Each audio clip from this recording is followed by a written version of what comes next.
नमस्कार। आप कला के क्षेत्र में अगर होंगे तो आपको पता होगा कि आधुनिक कला में एक बहुत ही बड़ी परंपरा चली थी जिसको हम वाद के नाम से जानते हैं, और एक है जिसको हम बोलते हैं अति यथार्थवाद। अति यथार्थवाद के एक बहुत बड़े कलाकार हुए थे सरवाडोर डाली, जिनके चित्र ने एक सामाजिक संदेश दिया था। उसी तरीके से आज हमें एक कलाकार मिले हैं जिनके चित्र को देख के एक बार ठहरना पड़ा और ठहर के पूछना पड़ा कि वो क्या बनाए हैं, क्योंकि वो समाज को संदेश देता हुआ चित्र है। तो हम आपको मिलवाते हैं कलाकार से, जो स्वयं ही अपना परिचय भी देंगे और अपनी कला के बारे में बताएंगे। नमस्कार सर। नमस्ते। पहले बात तो आप अपना परिचय दीजिए, आप कहाँ से आए हैं?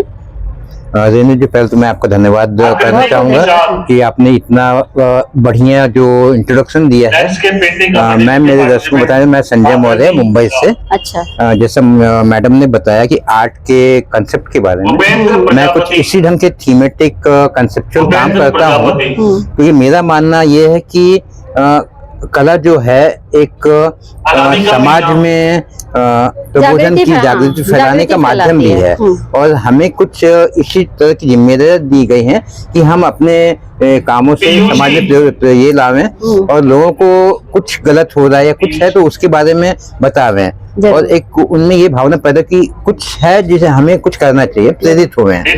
तो मैडम ने जैसे इस पेंटिंग के बारे में जानना चाहा।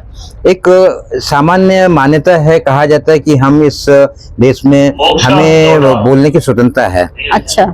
पर कहीं कहीं ऐसी स्थितियां पैदा होती है कि वाकई हमें हमारे सामने एक प्रश्न खड़ा हो जाता है कि क्या वाकई हमें बोलने की स्वतंत्रता है। ये बहुत बड़ा सवाल है, क्योंकि वो चीजें हम एक्सप्रेस नहीं कर पाते समाज के डर के मारे। तो आप बताइए कि आपने इसमें बनाया क्या है? तो बस वही चीज है कि मुझे लगता है कि हम उतनी आजादी से नहीं बोल सकते हैं। अच्छा। क्योंकि हमारे सिस्टम के, हमारे समाज के बहुत सारी चीजें जो हमें रूलित करती हैं, तो हमें बोलने के पहले फिल्टर लगाना पड़ता है। जरूर। हम बोलते हैं तो उतनी सोचने, हम सोच समझ के बोलना पड़ता है। अब ये होता है इसका एक रिजल्ट के रूप में कि बहुत सी चीजें जो हमारे दिमाग में जमा होती जाती है ना, उससे कुंठा निर्माण होती है, एक तकलीफ होती है कि ये मैंने मस्तिष्क फट रहा है। अच्छा। ना, वो तकलीफें जो हमारी जमा हो रही हैं उसका रिजल्ट के रूप में। अच्छा। ये मैंने इसके द्वारा बताया है। आपने जो कॉन्सेप्ट लिया है वाकई आज के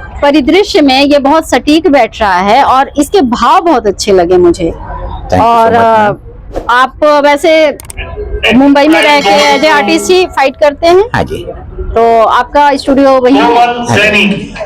मैं एक सेल्फ टॉट कलाकार हूँ। अच्छा। पिछले 10 साल से मैं पेंट कर रहा हूँ। अच्छा। क्योंकि जिंदगी की आपाधापी में ऐसा कुछ हुआ कि कला विद्यालय नहीं भेज जा पाया मैं। अच्छा। तो लेकिन 10 साल पहले मेरे मन में ये भाव है कि नहीं, अभी मुझे मेरे अंदर का कला का थोड़ा सा बेचैन हो रहा है, मुझे अपने आप को कला को समर्पित करना चाहिए। जरूर सर। उसके बाद में कला में जब आने के बाद में मैंने जो कला का जो मैंने देखा कि इसका जो स्वरूप है कि किस ढंग से ये ऑर्गेनाइजेशन काम कर रही है, वो कुछ मुझे कमियां महसूस हुई। अच्छा। तो मैंने अपने खुद एक बीड़ा उठाया कि मैं दूसरे कलाकारों को लेके चलूं। अच्छा। और कलाकारों के, नवोदित कलाकारों के उत्थान के लिए काम करूं। अच्छा। तो मैंने क्रिएटिव आर्ट अफेयर करके ग्रुप फॉर्म किया है, जो निस्वार्थ भाव से उनके काम के लिए काम करता है। अच्छा। अब एक सेलेब्रिटी आर्टिस्ट की बात अलग है, लेकिन नवोदित कलाकार को अपने आप को प्रमोट करना बड़ा दिक्कत वाला काम है। हाँ, क्योंकि पैसे भी लगते हैं, पेंट करने के लिए समय भी लगता है, कहीं ना कहीं ये करने के लिए आपको अपने जीवन को कहीं पीछे दूसरे बर्नर पे ढकेलना पड़ता है। तो आर्टिस्ट पेंट करता है, लेकिन उसके प्रमोट करने के लिए मशीनरी चाहिए ना। तो हम उनके लिए प्लेटफॉर्म क्रिएट करते हैं, हम जैसे आर्ट टॉक रखते हैं, वर्कशॉप करते हैं जिसमें बड़े कलाकारों को बुलाते हैं, जिससे नवोदित सीखते हैं, और ये सारी चीजों का खर्चा हम खुद वहन करते हैं। अच्छा। क्योंकि आर्टिस्ट नहीं कर पाता। अच्छा। जो पेड इवेंट है उसमें भी हम कुछ अपनी तरफ से डालते हैं जिससे उस पर बोझ कम पड़े। अच्छा। इसके अलावा हम उन्हें अपना क्या कहते हैं कि आर्ट के लिए अवार्ड के लिए नॉमिनेट करना, ग्लोबली पब्लिश कराना, क्योंकि मैं खुद दुनिया भर के 125 से ज्यादा बुक्स मैगजीन में मैं छप चुका हूँ। अच्छा। और मेरे ऊपर ही 2-3 बुक्स आर्ट की छपी हैं। अच्छा। जैसे आपने सल्वाडोर का नाम लिया, मेरे आर्ट कलेक्शन अमेरिका से पब्लिश हुआ, जिसमें मेरी 62 पेंटिंग्स हैं। अच्छा। डायजन करके।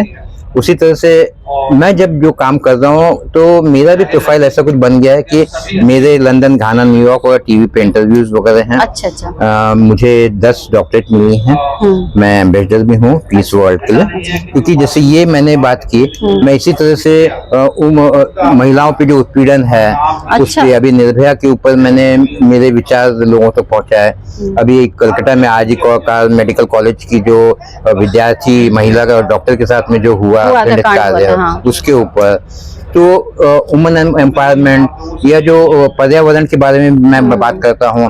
मैंने कुआं दिखाया कि जिसमें रसातल में पानी चला गया है। अच्छा। और उसमें बहुत सारी रस्सियां लटकी हैं लंबी लंबी, लेकिन रस्सियों में स्टील की या एल्यूमिनियम बाल्टियां नहीं, वो प्लास्टिक के पेंट के डब्बे वगैरह। तो उसमें गरीबी भी दिखाई जा रही है। अच्छा। हम एक सोचने को मजबूर कर रहा हूँ कि हमें बचाना है पानी, नहीं तो आने वाली पीढ़ियों को कहाँ से मिलेगा। तो इस टाइप की चीजें हैं, तो मैं इन पे काम करता हूँ। जरूर सर, ये तो बहुत अच्छी बात है। अब मेरा प्रश्न ये था कि अगर एक लाइन में आपको कला को परिभाषित करना हो तो आप क्या बोलेंगे? कला अपने मन के विचारों को प्रकट करने का एक माध्यम है। रविन्द्रनाथ टैगोर ने भी बोला है कि कला अभिव्यक्ति है, और जो हमारे अंदर भीतर समाया हुआ है उसी को हम अपने धरातल पे, जो हमारा चित्र धरातल है, उसमें प्रस्तुत करते हैं। इस तरीके के कलाकारों से मैं आपको मिलवाती रहूंगी। धन्यवाद। धन्यवाद सर। एक और ऐड कर सके तो रविन्द्रनाथ जी ने आपने बोला उसके मैं ये बताना चाहूँगा, चलेगा? हाँ। जैसा कि मैडम ने रविन्द्रनाथ जी के बारे में उल्लेख किया, यहाँ पे मैं रविन्द्रनाथ टैगोर जी ने जतिन दास, सॉरी एडिटर थे ना, 1941 में जैमिनी रॉय को एक लेटर लिखा था, जिसमें उन्होंने कला को परिभाषित किया था। अच्छा। कि कलाकार का जन्म हुआ है कि इस धरती पे सामान्य लोग चीजों में सुंदरता नहीं देख पाते या देखना नहीं चाहते हैं। अच्छा। उसी लिए कलाकार का जन्म हुआ है कि वो उसे उन्हें दिखाए और ये बताए कि हम इसलिए हैं, क्योंकि जैसे भगवान ने बर्ड्स बनाई है उड़ने के लिए, मछली बनाई है तैरने के लिए, कलाकार को बनाया है, उसका काम ही है कि वो लोगों के सामने ये चीज को लाए, दिखाए उन्हें कि भाई देखो। मतलब प्रकृति जो काम अधूरा छोड़ती है उसे कलाकार पूरा करता है। उसको सर ने अभी बहुत अच्छे शब्दों में परिभाषित किया है। तो कला की यात्रा इस तरीके से निरंतर बनी रहेगी और आपको मैं ऐसे कलाकारों से मिलाती रहूंगी। धन्यवाद। Thank you.